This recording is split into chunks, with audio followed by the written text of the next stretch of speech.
आदिवासी समाज और जय संगठन के कार्यकर्ता ने सेंधवा एसडीएम कार्यालय पहुंचकर एसडीएम के राष्ट्रपति के नाम सौंपा ज्ञापन, जिसमें बताया गया विगत दिनों राजस्थान सरकार के शिक्षा मंत्री मदन दिलावर द्वारा भारत के आदिवासी समाज का डीएनए टेस्ट को लेकर विवादित बयान दिया है, जिससे पूरे देश भर के आदिवासी समाज में आक्रोश है।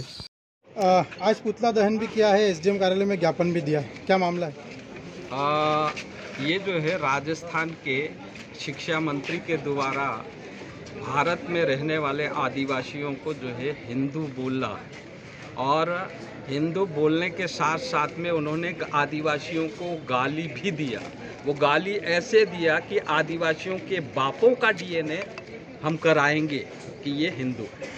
तो हम आदिवासी जब धर्म दुनिया में पैदा नहीं हुआ तब से जो है हम आदिवासी इस दुनिया में जो है रह रहे हैं।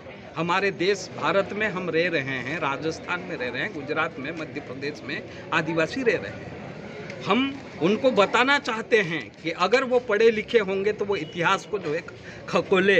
इतिहास में जो है सारा इतिहास अगर पढ़ेंगे तो हिंदू कहाँ से आया, मुसलमान कहाँ से आया, ईसाई कहाँ से आया और कब कब आया है। और आदिवासी जो है इस देश का मूल मालिक है, मूल निवासी है। तो वो पढ़ने के बाद में ही आदिवासी के बारे में वो कहें तो अच्छा है। और अभी जो आदिवासी को गाली दिए हैं तो वो जो है आदिवासी को गाली देना बंद कर देना चाहिए, अन्यथा जो है पूरे देश या दुनिया के आदिवासी जो है अपने अपने धर्म, देवी देवता, रीति रिवाज, हक अधिकार और इतिहास को बचाने के लिए हम जो है पूरे देश में जो है आंदोलन करेंगे। आपकी क्या मांग है? हमारी मांग ये है कि वो राजस्थान का मुख्यमंत्री शिक्षा मंत्री से तुरंत इस्तीफा ले और साथ में जो सरकारों द्वारा काम करने की जिम्मेदारी दे रखी है वो जिम्मेदारी के आधार पर जो आदिवासियों के युवाओं को नौकरी देने का काम करना चाहिए, मजदूरों को रोजगार देने का काम करना चाहिए, किसानों को खेती में जो है उपजाऊ बीज देने का काम करना चाहिए और अन्य लोगों को जो है सुविधा देने की बात करना चाहिए। ये धर्म की बात तो मौलवी, पादरी और पंडित लोगों का काम है। जो काम उनको नहीं करना चाहिए वो काम सरकार में बैठे शिक्षा मंत्री कर रहे। अरे मध्य प्रदेश या राजस्थान की शिक्षा में सुधार कैसे आएगा? वो काम करने के बजाय तुम धर्म के पीछे लग गए तो पंडित, मौलवी और ये पादरी लोग कहाँ जाएंगे? तो जिनका काम उनको करने दिया जाए।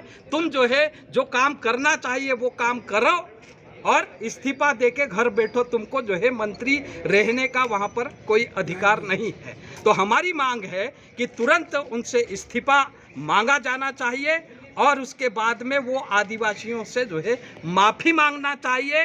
और महामहिम राष्ट्रपति महोदया से हमारा निवेदन है कि आदिवासी के ऊपर धमकी देने के लिए जो है उनके ऊपर एट्रोसिटी एक्ट के तहत कार्रवाई करके उनको जेल भी भेजा जाना चाहिए। पुलिस महानिरीक्षक महोदय श्री अनुराग जी ने थाना सेंधवा शहर का भ्रमण किया। सेंधवा शहर के आमजनों से की मुलाकात। पुलिस महानिरीक्षक, पुलिस अधीक्षक, अतिरिक्त पुलिस अधीक्षक महोदय द्वारा थाना परिसर में किया वृक्षारोपण। पुलिस अधीक्षक महानिरीक्षक महोदय ने संपूर्ण थाना परिसर का आवासीय परिसर का किया भ्रमण। नगर रक्षा समिति एवं अभिमन्यु दल के सदस्यों से मुलाकात की। बड़वानी ज़िले के कुछ थानों को मैंने सेलेक्ट किया था कि आज मैं भ्रमण करूंगा कुछ थानों का, जिसमें अभी मैंने सिलावद और पलसूर 2 थाने गए थे।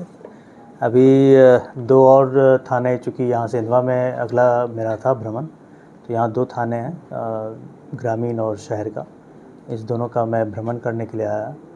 एक्चुअली इसका मुख्य उद्देश्य ये है कि यहाँ के जो लोग हैं उनको खबर रहती है तो वो भी आते हैं, तो उनसे बातचीत करने के लिए और उनकी समस्या जानने के लिए। अगर उनके तरफ से कोई आइडियाज़ आते हैं या फिर उनकी जो रिक्वायरमेंट है पुलिस से, वो हमें समझने का मौका मिलता है। थाने की वर्किंग क्या है, यहाँ पे किस तरह के अपराध हैं, क्या उसमें कमी है, क्या और बेहतर कर सकते हैं।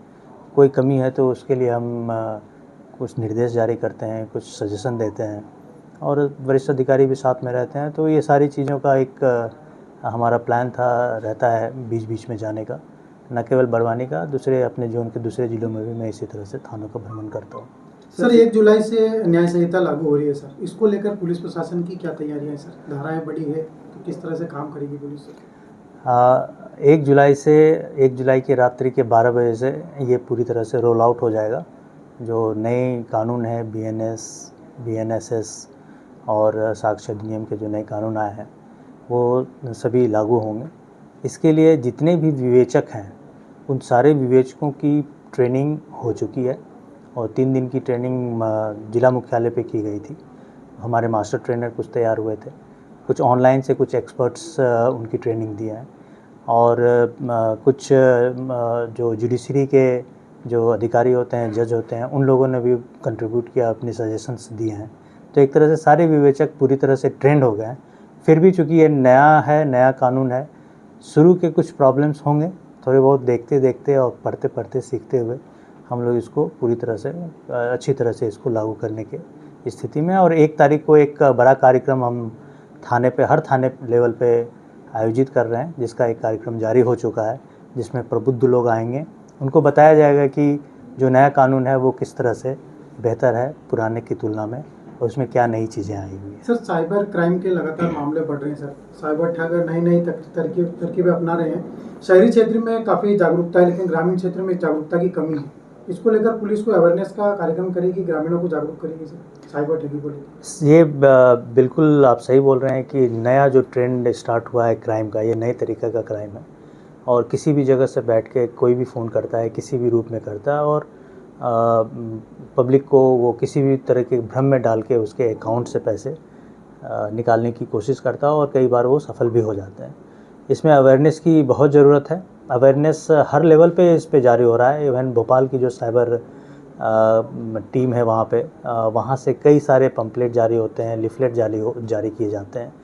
चाहे वो बैंक हो, बैंक से भी कई तरह के अवेयरनेस सोशल मीडिया के माध्यम से या फिर व्हाट्सएप मैसेज के थ्रू या मैसेज के थ्रू जारी किए जाते हैं। पुलिस भी इसमें बीच बीच में अवेयरनेस का एक प्रोग्राम निकालते रहती है और ट्रेनिंग देते रहते हैं। हम अपने लोगों को भी ट्रेन करते हैं, बाकी लोगों को भी अवेयर करते हैं।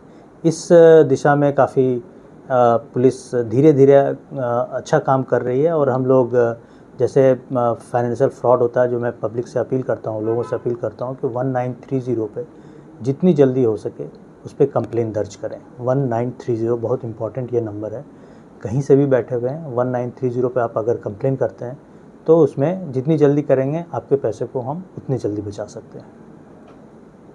सर